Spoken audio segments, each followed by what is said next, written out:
মুনি নিয়ে আসেন। এটা হচ্ছে পাণ্ডবরা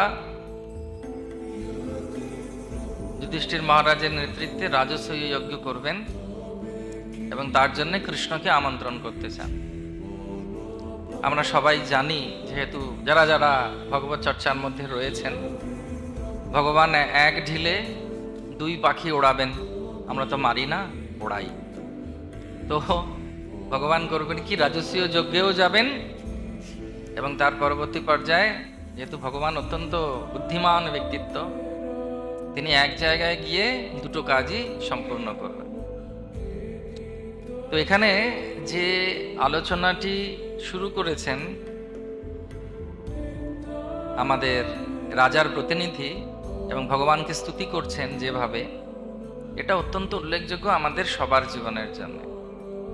পারতপক্ষে মনে হতে পারে যে তারা বলছে, তিনি বলছেন রাজারা খুব দুঃখী রয়েছেন এবং হে ভগবান, আপনি রাজাদেরকে উদ্ধার করুন, তারা আপনার ভক্ত। পারতপক্ষে এটাও মনে হতে পারে যে মৃত্যুর কথা এখানে বলা হচ্ছে, সেই মৃত্যুটা হচ্ছে জরাসন্ধের মৃত্যুর কথা। জরাসন্ধ খুব প্রতাপী হলেও একদিন না একদিন তো আপনি মৃত্যুরূপে তাকে হরণ করবেন।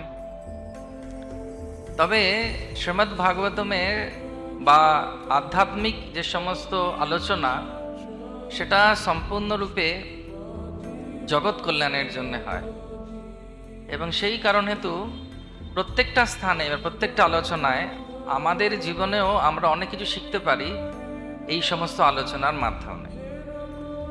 যেমন এই জড়জগতের দুটো ভাগে আমরা ভাগ করে আজকে আলোচনা করব।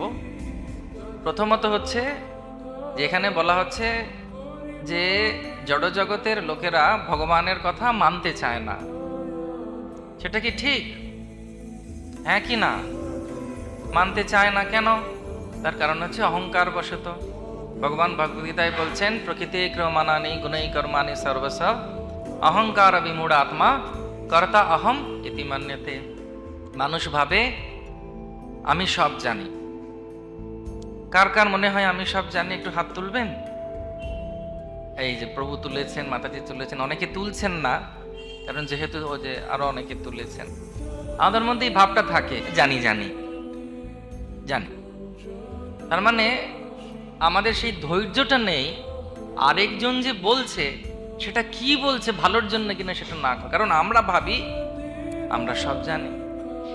তার উপরে বর্তমান সমাজে যে সমস্ত সুযোগ সুবিধা দেয়া হচ্ছে আপেক্ষিকভাবে, যেমন একজন আমাকে একজন, আমি বলছি যে উল্টোডাঙ্গায় আসবেন, আপনি কি রাস্তা চেনেন, বলে দেবো?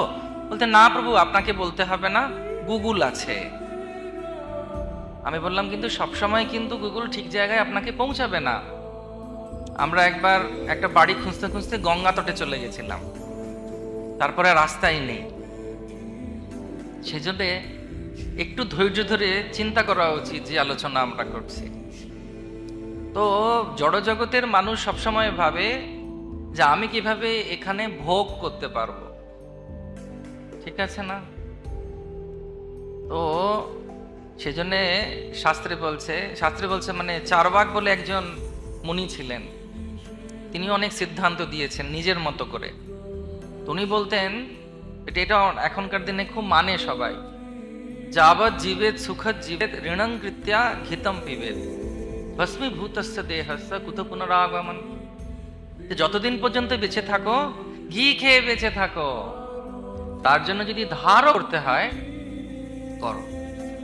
ঘিটা হচ্ছে একটা উপলক্ষ মাত্র, সবাইকে দেখাতে হবে আমি খুব ভালো আছি,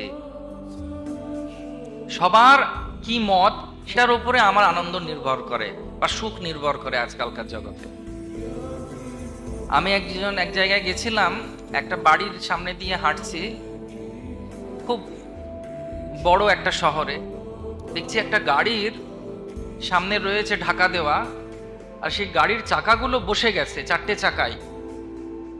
তো আমি ওনাদের জিজ্ঞেস করলাম যে গাড়ির চাকাটা বসে গেছে, গাড়িটা কেন? বলছে এটা শুধু দেখানোর জন্য গাড়িটা কেনা হয়েছিল, চালাবার জন্য নয়, যে আমার কাছেও গাড়ি আছে। এটা হচ্ছে জড়জগৎ। আমার দরকার কি না দরকার সেটা বড় কথা নয়, এটা কি আমার নিড সেটা নয়, কিন্তু এটা আমার ডিজায়ার, ইচ্ছা। সে একই কথা এখানে রাজাদেরকে বলা হচ্ছে। রাজারা বলছে যে জড়জগতের মানুষ আপনার কথা মানে না। ভগবানের স্বরূপ কি? পবিত্রম পরমিদম। ভগবানের সঙ্গে যে থাকে সে পবিত্র হয়। মঙ্গলম ভগবান বিষ্ণু মঙ্গলম গরুড়ধ্বজ মঙ্গলম পুণ্ডরীকাক্ষ মঙ্গলায়তন হরি। কিন্তু আমরা যে কাজগুলো বারণ করা হয় সেগুলোই আমরা করি। যেমন শাস্ত্রে বলা হচ্ছে 4টে জিনিস করা উচিত নয়, মাংসাহার করা উচিত নয়। কিন্তু সকালবেলায় লোকে বাজারে যায় আর ব্যাগ ভর্তি করে নিয়ে আসে, শুরু হয়ে গেল দিন। তোটা কি শুভ কাজ? অনেকে বলে শুভ, মাছ তো খুব শুভ, কিন্তু মাছ জলে খুব শুভ। মাছ দেখাও শুভ। ভগবানকেও অভিষেকের পরে একটা রূপোর মাছ দেখানো হয় চঞ্চলতার জন্যে, সজীবতার জন্যে শুভ দেখানো হয়, খাওয়ার জন্যে নয়। কেন? তার কারণ হচ্ছে এটা জীব হত্যা, ওটা একটি পাপ। কিন্তু সকালবেলায় ঘুম থেকে উঠে ভালো খুঁজতে চলে যাওয়া, ও মাংসাহার, এটা একটা ছোট্ট উদাহরণ দিলাম। তো পাপ কর্ম সকাল থেকেই শুরু। তারপর নেশা, রাত্রেবেলা সবার আগে একটু যদি ঘুমটা না আসে, একটু টনিক নিয়ে নিলে ঘুম ভালো হবে। ওটাও একটা পাপ কর্ম, শাস্ত্রে বলছে, আমি বলছি না। মিটিটিং, গ্যাম্বলিং, জুয়া। এখন বড় বড় করে পোস্টার দিয়েছে, খুব অল্প সময়ের ভেতরে অনেক টাকা। শেয়ালদার কাছে দেখবেন, নেটে বসে যদি তাস খেলেন অল্প সময়ের ভেতরে অনেক অনেক টাকা রোজগার করবেন। কারা কারা এটা দেখেছেন অ্যাডভার্টাইজমেন্টটা? একটু হাত তুলবেন। নেটে আসে যখন কিছু খবর দেখতে যান, আর তার নিচে কিন্তু ছোট্ট করে একটা জিনিস লেখা আছে, আপনারা সাবধানতার সঙ্গে এটা খেলবেন, এটা কিন্তু অভ্যাসে পরিণত হতে পারে যা আপনার ক্ষতি করতে পারে। এটাও লিখে দিয়েছে, কিন্তু সেটা এত ছোট যে বলার কথা না। তার মানে দায়িত্ব নিতে চাইছে না। তোমার যদি ভুল করো, তুমি যদি অন্যায় করো, কোনো অসুবিধা নেই, এগিয়ে যাও, ভোগান্তিটা কিন্তু তোমাকেই ভুগতে হবে। এবং আমি জানি স্টুডেন্টসদের মধ্যে এখন চলছে, অনেকে এই গেম খেলে সম্পূর্ণরূপে ধার এবং ঋণের দ্বারা প্রভাবিত হয়ে গেছে। তো জড়জগতের লোকে জানে এটা ভুল। তামাক সেবনে তামাকের ওপরে বড় বড় করে যে ঘা হয়েছে মুখের, তার ছবি তাকে দেখেছেন। তামাকের ইয়েতে, তবু কিন্তু লোকে পান করে। তার কারণ সঙ্গত সঞ্জায়তে কাম, কৃষ্ণ বলছেন। আপনি যেরকম সঙ্গ করবেন সেরকম আপনার কামনা হবে। সেই জন্য কিছু কিছু জিনিস আছে যেগুলো থেকে দূরে থাকলে ভালো, তাহলে জীবনটা নির্মল হবে, সুন্দর হবে, এবং তাতে আমার কোনো রোগও নাড়াও হবে না, মানসিক রোগও হবে না, এবং শারীরিক রোগও হবে না। কিন্তু এখানে যেভাবে বলা হচ্ছে শ্রীমদ্ ভাগবতমে, যে সবসময় তারা পাপ কর্মে লিপ্ত, সবসময় তারা চিন্তা করে কিভাবে আমি ভোগ করব। তার কারণ হচ্ছে আধ্যাত্মিকতা, যেটাকে ইংরেজিতে ভাষায় বলে স্পিরিচুয়ালিটি, সেটা আমাদের মধ্যে খুব কমে যাচ্ছে প্রতিদিন। এবং সেই জন্য আমরা দুঃখ পাচ্ছি। এই যে পুরো কোভিড হলো, বাহ্যিকভাবে একটাই কারণ দেখানো হচ্ছে যে কোনো একটা দেশে কেউ আমিষ আহার গ্রহণ করেছিল, বাদুড় খেয়েছিল বোধহয়, তার থেকে এই রোগ এতভাবে ছড়িয়েছে। সেটাও একটি পাপ কর্ম। সেই জন্য বলা হচ্ছে, মানুষ এই যে বলছে শ্রীমদ্ ভাগবতমে, মানুষ কষ্ট পাচ্ছে কেন? তার কারণ হচ্ছে এই কাজগুলো করা হচ্ছে বলে। এই কাজ না করে যদি কেউ ভগবানের কথা শোনে, যদি সে বিশ্বাস করে, ভক্তারাম যজ্ঞ তপসাম সর্বলোক মহেশ্বরম সুরিদাম সর্বভূতানাম জ্ঞাতমাম শান্তি মৃচ্ছতি। কে শান্তিতে থাকতে পারবে?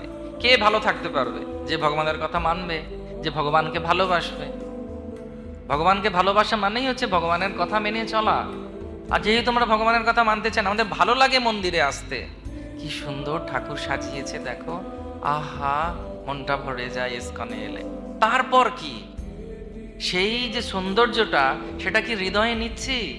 আমি কি চাইছি বাড়িতে গিয়ে এরকম একটা আলেখ্য বাড়িতে তৈরি করি, ওনাকে কেন্দ্র করে জীবন চালাই? তাহলে তো ভালোই হয়। কিন্তু যত বেশি করে আমরা এই জড় জগতের মধ্যে অত্যাহারা প্রয়াসশ্চ প্রজল্প নিয়মগ্রহ জনসঙ্গশ্চ লৌলম চ ষড়বীর ভক্তি বিনিশ্যতি, এইভাবে আমরা মিশে থাকবো।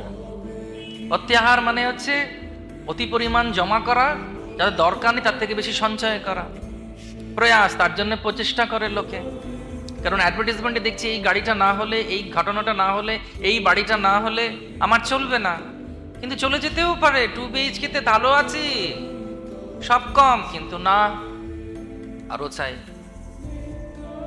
কারণ ইচ্ছা আকাঙ্ক্ষাটা বেশি, যোগ্যতাটা যদি কম হয় তাহলে তো প্রয়াস করতেই হবে। কলুর বলদ, প ফ ব ভ ম, পতে পরিশ্রম, ফতে মুখে ফেনা, বতে বন্ধন, ভতে ভয় হারিয়ে যাবার, আর মতে মৃত্যু।